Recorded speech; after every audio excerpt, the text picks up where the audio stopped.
تو دونوں کے دونوں مسلمان ہو گئے۔ یہ دیکھ کر اس کپتان کو بڑا افسوس ہوا کہ میرے بیٹے میرے ہاتھ سے نکل گئے ہیں۔ اسی غم کے عالم میں اس کی آنکھ لگ گئی، تو خواب دیکھا کہ قطب الاقطاب سیدنا امام ابو الحسن علی شاذلی رحمۃ اللہ علیہ اپنے مریدین کے ساتھ جنت کی طرف جا رہے ہیں، اور دیکھ رہا کہ پیچھے پیچھے اس کے دونوں بیٹے بھی جا رہے ہیں۔ تو بڑا حیران ہوا اور کہنے لگا کہ میں بھی جنت میں جاؤں گا۔ تو اس کو فرشتوں نے روک لیا، اور فرشتے کہنے لگے کہ یہ تمہارے لیے نہیں ہے، یہ مومنوں کے لیے، یہ کلمہ پڑھنے والوں کے لیے ہے۔ اس کی آنکھ کھل گئی، اس کی آنکھ کھلی تو یہ بھی کلمہ پڑھ کے مسلمان ہو گیا۔ تو یہ اس دعا کا شان ظہور ہے۔ تو یہ مشرق و مغرب، شمال و جنوب، دنیا کے ہر کونے میں یہ دعا پڑھی جاتی ہے۔ اور ویسے تو امام شاذلی رحمۃ اللہ علیہ کے اور بھی احزاب ہیں، لیکن ان میں جو سب سے بڑا حزب اور جو تمام آپ کے احزاب کا جامع ہے، اس کا نام ہے حزب کبیر، اور اس کو حزب البر بھی کہا جاتا ہے۔ اور اس کا معاملہ یہ ہے کہ امام شاذلی رحمۃ اللہ علیہ فرماتے ہیں کہ میں نے یہ اس حزب کا ایک ایک لفظ اللہ تعالیٰ سے براہ راست لیا، اور اس کی بڑی فضیلت ہے۔ فرمایا کہ لہو مالانا و علیہ مالانا، یہ دوسری بات ہو جائے گی، دوسری طرف چلی جائے گی۔ تو یہ بڑے کمال کا حزب، اور خاص لوگوں کو اس کی اجازت ملتی ہے، اور خاص لوگوں کو ہی اس کی مداومت میسر آتی ہے۔ بہرحال تو حزب البر وہ حزب ہے جو پوری دنیا میں مشہور و معروف ہے، اور اس کے بے شمار فضائل و برکات ہے۔ خود قطب الاقطاب امام شاذلی رحمۃ اللہ علیہ فرماتے ہیں کہ میرا یہ حزب اس میں اللہ کا اسم اعظم ہے۔ آپ فرماتے ہیں احفظوا لاولادکم، اس حزب کو اپنے بچوں کو یاد کرا دو۔ لوگوں نے اس کو چھپا لیا اور اپنے تک محدود کر لیا، اور تمام سلاسل میں تمام حضرات پڑھتے ہیں اس کو، لیکن وہ اپنے تک محدود کرتے ہیں، اور یا اپنے کسی خاص مرید پہ دل آ جائے تو اس کو دیتے ہیں۔ اور جبکہ امام شاذلی کیا فرما رہے ہیں کہ احفظوا لاولادکم، اپنے بچوں کو یاد کرا دو، فإن فی اسم اللہ العظم، کہ اس میں اللہ کا اسم اعظم ہے۔ اچھا، پھر بعض لوگوں نے اس کو چھپا لیا، اچھا بعض لوگوں نے اس کو کاروبار بنا لیا۔ آج ہمارے زمانے میں بہت سارے عاملین ہیں تو جنہوں نے حزب البر کے زکوٰۃ ادا کرنے کی فیسیں مقرر کی ہوئی ہے کہ جناب آپ حزب البر کے زکوٰۃ ادا کرنا چاہتے ہیں تو ہمیں 10,000 روپے بھجوا دیں، یا 15,000 یا 20,000، جو ان کی فیسیں ہیں۔ تو انہوں نے یہ بورڈ لگائے ہوئے اپنے اپنے چینلوں پر، اور یہ کمائی کا اس کو دھندا بنایا ہوا۔ اب وہ زکوٰۃ ادا کرنے والا کون ہے، کوئی رافضی ہے، بدعتی ہے، کون ہے، اس کو کوئی سروکار نہیں ہے اس سے۔ تو بس انہوں نے اپنا بزنس بنایا ہوا، اس کو کما رہے ہیں۔ شاذلی سلسلے کا ایسا بزنس سے کوئی تعلق نہیں ہے۔ شاذلی سلسلہ قلوب کی اصلاح کے لیے ہے، اللہ کی یاد کے لیے ہے، لوگوں کو اللہ تعالیٰ تک پہنچانے کے لیے ہے۔ تو اس میں ایسا کوئی طریقہ نہیں پایا جاتا۔ الحمدللہ اس میں وہی طریقہ ہے جو میں آپ کو لے کے بیٹھا ہوا ہوں کہ سارا کام فی سبیل اللہ، الحمدللہ رب العالمین۔ تو یہ عمل کی زکوٰۃ کے پیسے لینا، تو اس کی تو فیس بھی شرعی اعتبار سے اجارے کے تحت بھی داخل نہیں ہے۔ یا کوئی سورہ مزمل کی زکوٰۃ ادا کرواتا ہے یا کسی اور عمل کی زکوٰۃ ادا کرواتا ہے، تو شرعی اعتبار سے جو اجارے کی تعریف ہے اس اجارے کی تعریف میں داخل نہیں، اور یہ حرام ہے اس کی فیس لینا۔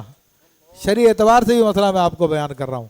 ہاں تعویذات وغیرہ ہے، تعویذات کی اگر کوئی فیس لیتا ہے تو شرعاً وہ جائز ہے، اس میں کوئی ناجائز بات نہیں ہے، لیکن مناسب فیس ہو جو لیتا لوگوں سے تو وہ شرعاً جائز ہے۔ لیکن ہم تو اس میں بھی الحمدللہ فری میں کام چلاتے ہیں، اور سمجھتے ہیں کہ رزق دینے والا اللہ تبارک و تعالیٰ وہ اپنے غیب کے خزانوں میں سے عطا فرمائے گا۔ اور یہ بھی ایک نکتے کی بات میں آپ کو بتا دوں کہ انسان جس چیز پر بھروسہ کرتا ہے اور اپنے رزق کے سلسلے میں جو چیز اپناتا ہے، تو پھر ساری زندگی اس کا رزق اس کے ساتھ باندھ دیا جاتا ہے۔ اور اگر کوئی اپنا رزق اللہ تعالیٰ کے پر توکل کر کے باندھ لے تو اس کے بارے میں فرماتا وہ یرزق من حیث لا یحتسب، اس کو ایسی جگہ سے رزق عطا فرماتا ہے جہاں سے بندے کا گمان ہی نہیں ہوتا۔ خود نبی کریم صلی اللہ علیہ وسلم کا یہ طریقہ کار تھا کہ آپ علیہ الصلوۃ والسلام کے گھر پہ بعض اوقات فاقہ ہوتا تھا تو نہیں ہوتا کھانے کے لیے، تو آپ گھر کے کبھی ایک کونے میں نماز پڑھتے، پھر دوسرے کونے میں نماز پڑھتے، پھر تیسرے کونے میں نماز پڑھتے، اللہ تعالیٰ سے دعا کرتے اور پھر آپ گھر سے باہر تشریف لے جاتے تو پیچھے سے بہت سارا رزق آ جاتا تھا. اور بڑا دلچسپ واقعہ جو یہ اللہ تعالیٰ پہ بھروسے کے حوالے سے میں آپ کو بیان کر دوں تو انشاءاللہ تعالیٰ اس سے عقیدہ مضبوطی ہوگا. یہ سوشل میڈیا پہ بھی یہ واقعہ چلا کہ ایک سیٹھ آدمی کہتا ہے کہ رات کو میں بستر پہ لیٹا ہوا تو رات کو 3 بج گئے, مجھے نیند نہیں آئی. بے چینی کی عالم میں گھر سے باہر نکل پڑا. روڈ پہ جا رہا تھا تو کنارے پہ کوئی مسجد تھی, تو میں نے کہا چلو مسجد ہی میں دیکھ لیتا ہوں, مسجد میں چلا جاتا ہوں. تو مسجد میں جب پہنچا تو وہاں پہ دیکھا کہ ایک غریب آدمی ہے اور وہ اللہ تعالیٰ سے رو رو کے دعا کر رہا ہے, تو میری حاجت پوری کر دیں, میری حاجت پوری کر دیں. تو مجھے اس پہ بڑا ترس آیا. میں نے کہا کہ ابھی تمہاری کیا حاجت ہے؟ اس نے کہا میری بیٹی کی شادی ہے اور مجھے اتنے پیسے چاہیے. اس نے کہا یہ لو, کوئی بات نہیں, یہ پیسے تم لے لو. تو اس نے پیسے لے لیے. اس کے بعد وہ بندہ اٹھ کے جانے لگا. تو اس نے کہا کہ آپ میرا نمبر لے لو, آئندہ بھی تمہیں کبھی پیسوں کی ضرورت پیش آئے تو مجھے فون کر لینا, میں تمہیں پہنچا دوں گا. اس نے کہا مجھے آپ کے نمبر کی ضرورت نہیں ہے, کہ جس طرح آج کی رات اس نے تمہیں بستر سے اٹھا کے یہاں پر بھیج دیا ہے, آئندہ بھی وہ تمہیں یا کسی اور کو بھیج سکتا ہے.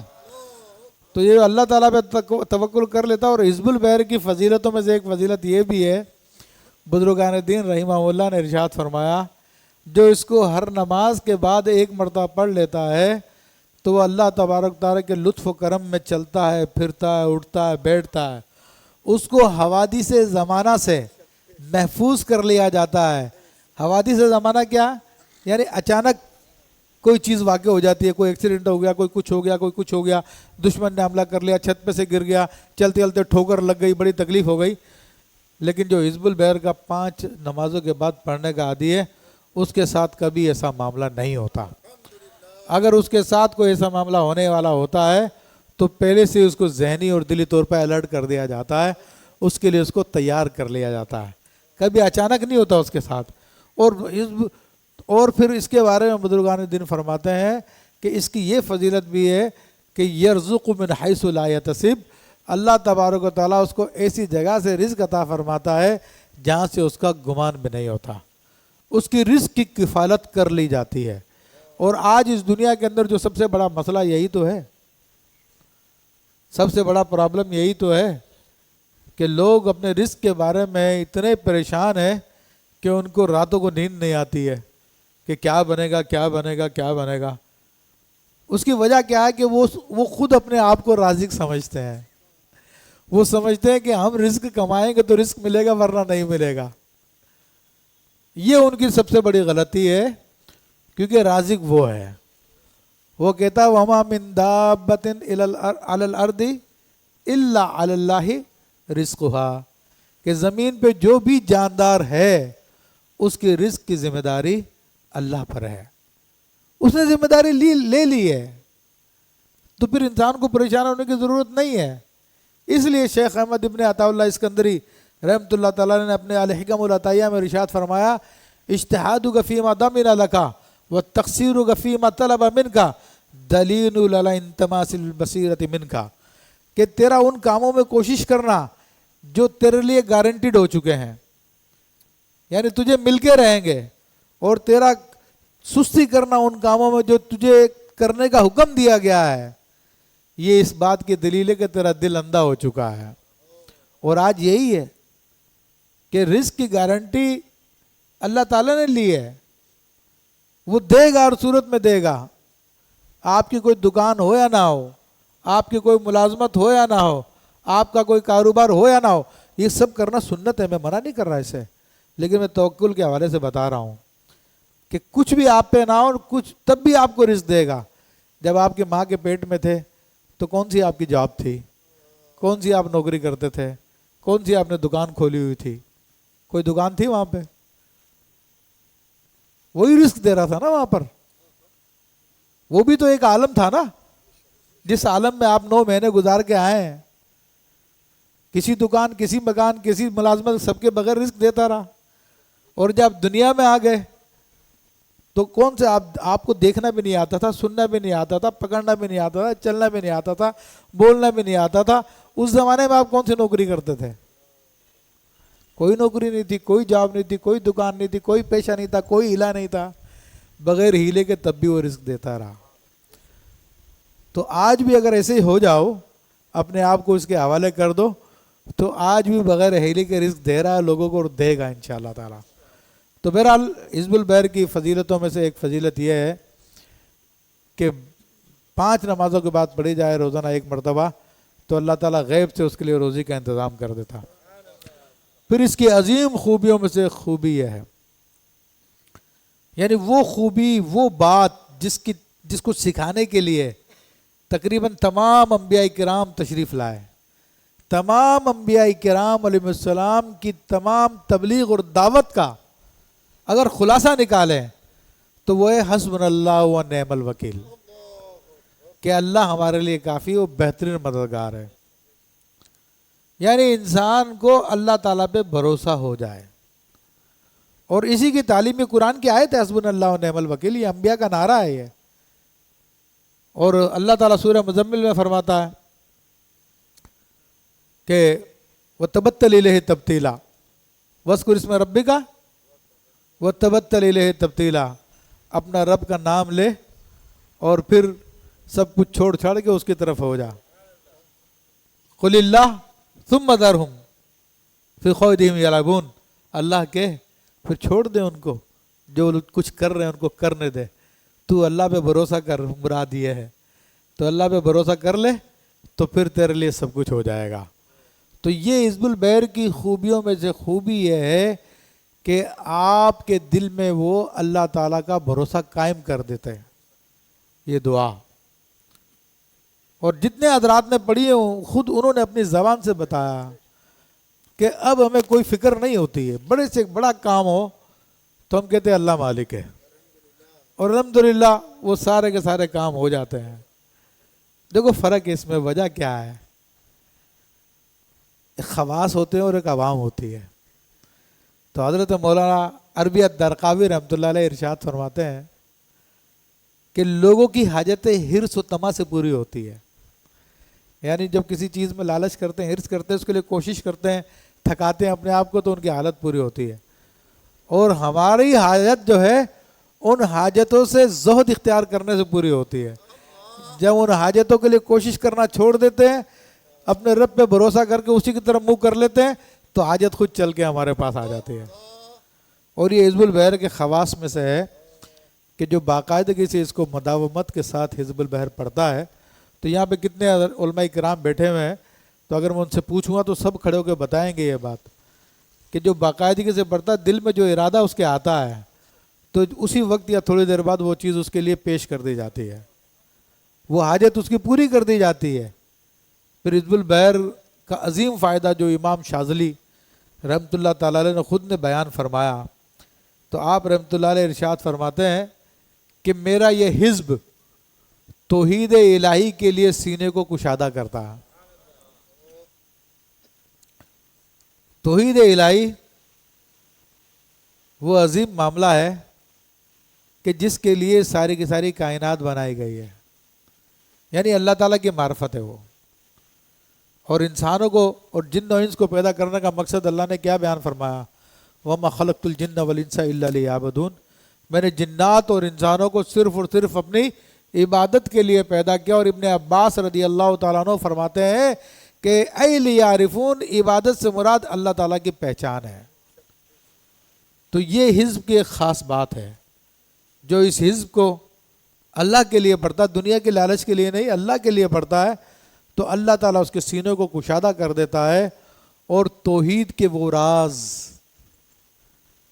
جو بزرگان دین لوگوں کو سکھانے کے لیے پہلے 20-20 سال اپنی صحبت میں رکھتے ہیں، پھر دیکھتے یہ پکا ہو گیا ہے تو اس کے بعد اس راز سے اس کے سامنے سے پردہ اٹھاتے ہیں۔ حزب البحر کی یہ برکت ہے کہ انسان سال 2 سال میں اس قابل ہو جاتا ہے کہ اس کا دل ان رازوں کو برداشت کرنے کے قابل ہو جاتا ہے۔ الحمدللہ رب العالمین۔ اور یہ حزب البحر کا کمال ہے کہ انشاءاللہ پہلے ہی مرحلے میں انسان کو جو ہے یہ اللہ تعالیٰ سے واصل کرتا ہے، تو بڑا کمال ہے اس حزب البحر میں۔ امام ابو الحسن علی الشاذلی رحمۃ اللہ تعالیٰ علیہ ارشاد فرماتے ہیں کہ جہاں پہ میرا یہ حزب پڑھا گیا وہ غرق سے، سرق سے، حرق سے محفوظ ہے۔ یعنی اس جگہ کو نہ تو آگ جلا سکتی ہے، اور اس جگہ کو نہ تو کوئی چور وہاں سے چوری کر سکتا ہے، اور نہ ہی وہ جگہ پہ زلزلہ آئے گا، نہ ہی اس کو زمین میں دھنسایا جائے گا۔ یہ حزب البحر کا خاص کمال ہے۔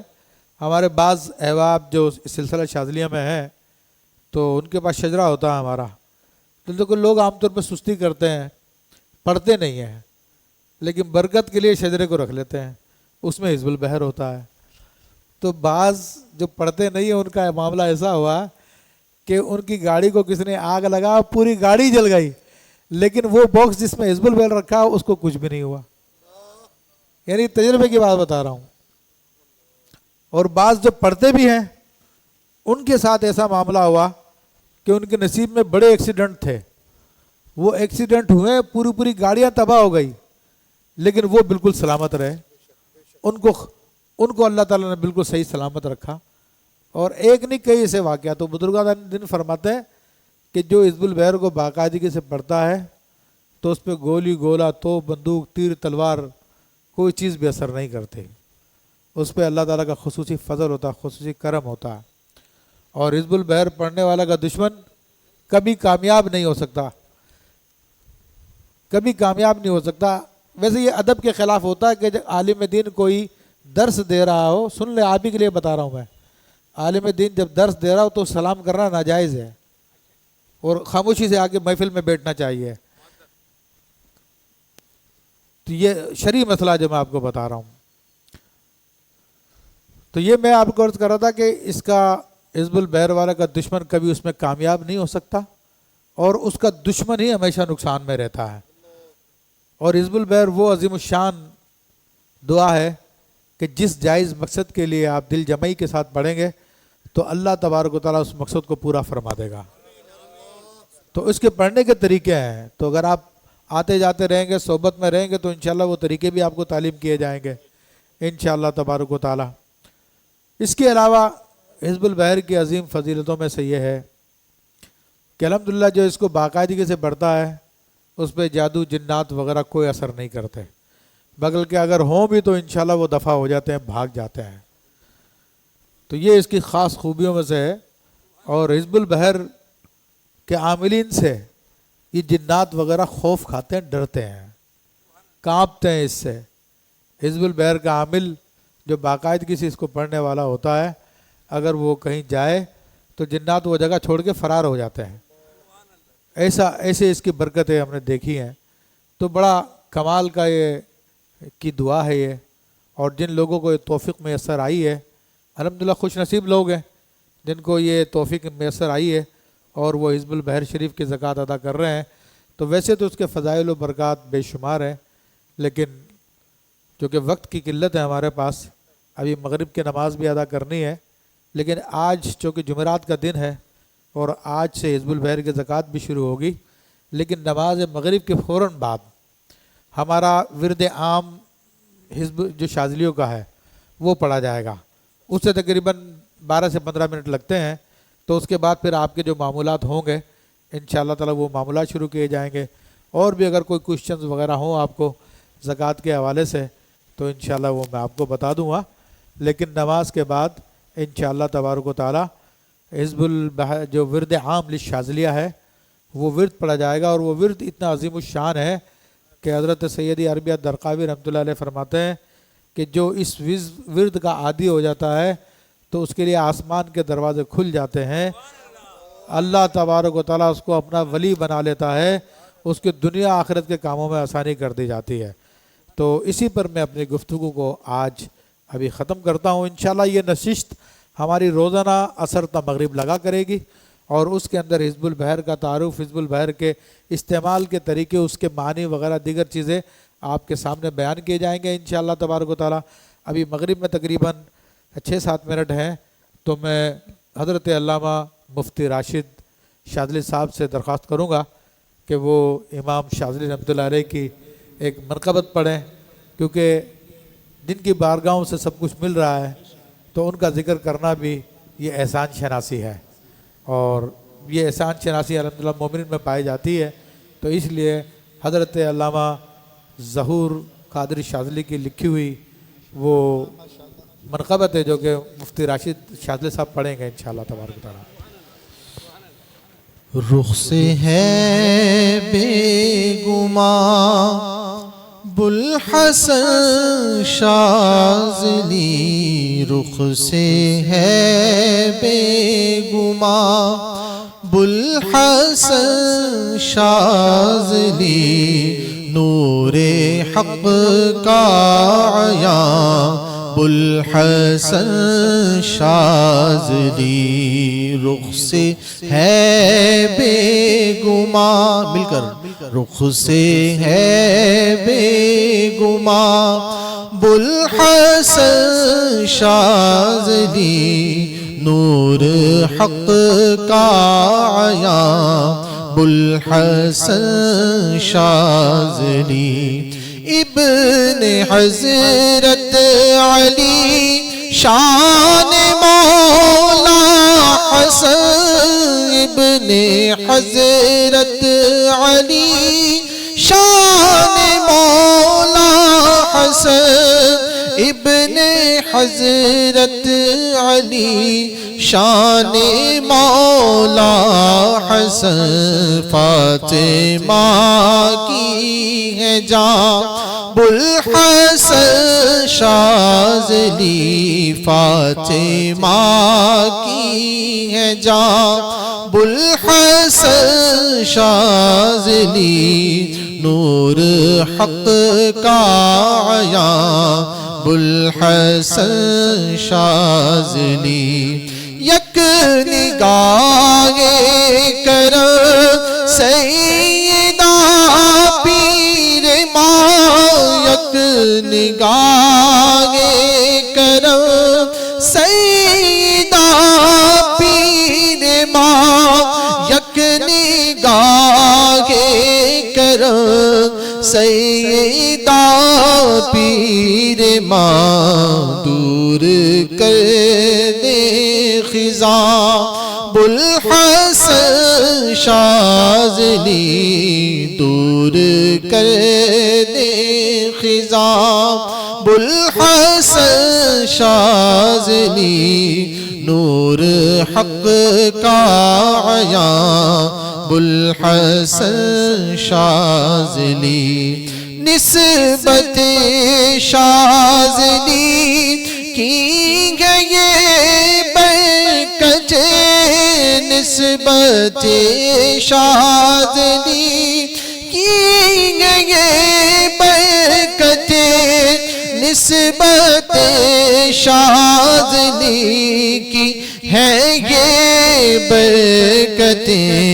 ہے غموں سے امان بوالحسن شاذلی، ہے غموں سے امان بوالحسن شاذلی، نور حق کا عیاں بوالحسن شاذلی، گرچہ بدکار ہوں ان سے منسوب ہوں، گرچہ بدکار ہوں ان سے منسوب ہوں، گرچہ بدکار ہوں ان سے منسوب ہوں، میں کہاں بوالحسن شاذلی، میں کہاں اور کہاں بوالحسن شاذلی، نور حق کا عیاں بوالحسن شاذلی، اولیاء کے در کے سوالی ہوئے، اولیاء جن کے در کے سوالی ہوئے، اولیاء جن کے در کے سوالی ہوئے، ماورائے گم گما بوالحسن شاذلی ماورائے گما بوالحسن شاذلی نور حق کا آیا بوالحسن شاذلی حشر کے روز ہوگا سکون میں ہی وہ حشر کے روز ہوگا سکون میں ہی وہ حشر کے روز ہوگا سکون میں ہی وہ جس کے ہوں گے وہاں بوالحسن شاذلی جس کے ہوں گے وہاں بوالحسن شاذلی نور حق کا آیا بوالحسن شاذلی ہے ظہور رضا فضل مولا کا یہ ہے ظہور رضا فضل مولا کا یہ ہے ظہور رضا فضل مولا کا یہ ہوں سگانے سگا بوالحسن شاذلی ہوں سگانے سگا بوالحسن شاذلی